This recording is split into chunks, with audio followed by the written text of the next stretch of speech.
Hello नमस्कार दोस्तों।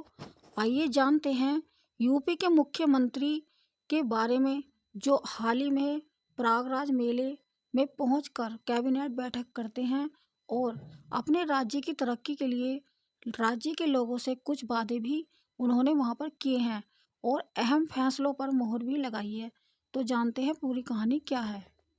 UP cabinet की बैठक में मुख्यमंत्री योगी आदित्यनाथ जी ने बहुत बड़े बड़े फैसले लिए और उनको हरी झंडी भी दिखाई है। मुख्यमंत्री योगी आदित्यनाथ प्रयागराज महाकुंभ में पहुंचे और उन्होंने कैबिनेट बैठक की। बुधवार को राज्य की तरक्की से जुड़े कई बड़े फैसले भी वहां पर लिए गए थे और उन पर मोहर भी लगाई गई थी। बैठक में राज्य राजधानी क्षेत्र की तर्ज पर वाराणसी, विंध्य क्षेत्र और प्रयागराज चित्रकूट को मिलाकर 2 नए विकास क्षेत्रों के गठन समेत 10 महत्वपूर्ण विकास परियोजनाओं से जुड़े प्रस्तावों को भी मंजूरी दी गई थी, जिसमें से 2 नए एक्सप्रेसवे व गंगा एक्सप्रेसवे गाजीपुर तक विस्तार भी शामिल है। कैबिनेट की बैठक के बाद सीएम योगी 54 मंत्रियों के साथ संगम पर पहुंचे और मंत्री परिषद के साथ ही उन्होंने बीच डुबकी भी लगाई थी।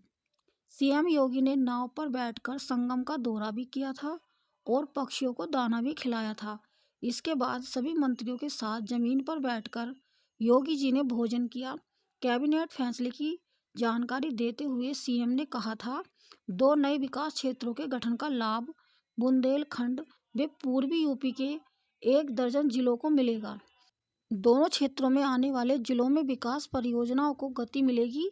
धार्मिक व पर्यटन स्थलों के विकास से लोगों को स्थानीय स्तर पर भी रोजगार मिल सकेंगे। विकास क्षेत्र के गठन के बाद इन जिलों में बड़ी बड़ी कंपनियां उद्योग लगाने के लिए भी आएंगी। साथ ही नॉलेज पार्क, योग केंद्र जैसे संस्थान भी स्थापित हो सकेंगे। और भी कुछ अन्य फैसले हैं जिन पर योगी सरकार ने मोहर लगाई है। टाटा टेक्नोलॉजी 62 ITI डेवलपमेंट करेंगी। कंपनियों को सब्सिडी पर जमीन देने की भी मंजूरी मिलेगी। ग्रेटर आगरा में नई आवासीय योजनाओं का विस्तार होगा। एरोस्पेस नीति को मंजूरी, 1 लाख लोगों को मिलेगा रोजगार। एरोस्पेस और डिफेंस सेक्टर का सबसे बड़ा केंद्र बनाने के लिए कैबिनेट ने यूपी एरोस्पेस तथा रक्षा इकाई एवं रोजगार प्रोत्साहन नीति 2024 को भी मंजूरी दी, जिसके तहत 50,000 करोड़ के निवेश का लक्ष्य रखा गया है। नीति लागू होने पर 1 लाख युवाओं को रोजगार मिलेगा।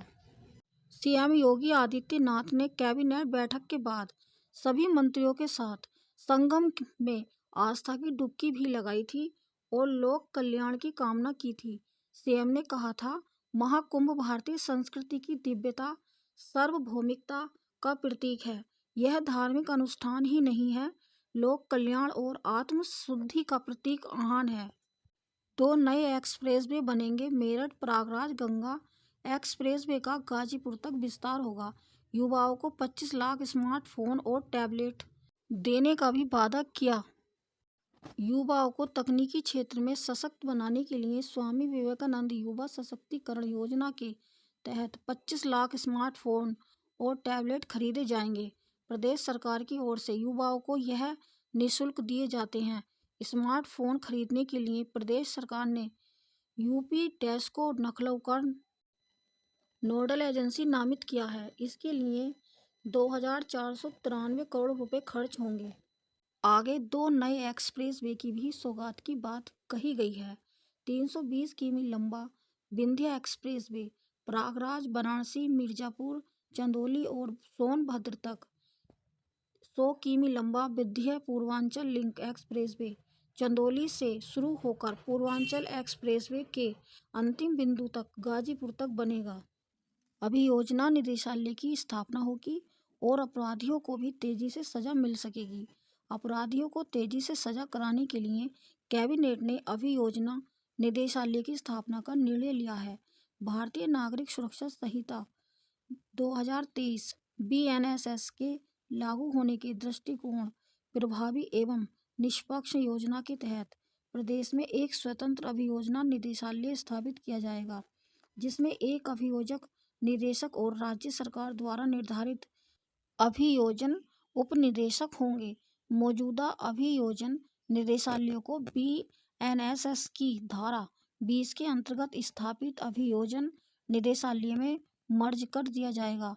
भविष्य में स्थापित अभियोजन निदेशालय के लिए अलग से धनराशि आवंटित होगी। कैबिनेट में प्रस्तुत प्रस्ताव के तहत प्रत्येक जिले में भी जिला अभियोजन निदेशालय स्थापित किया जाएगा।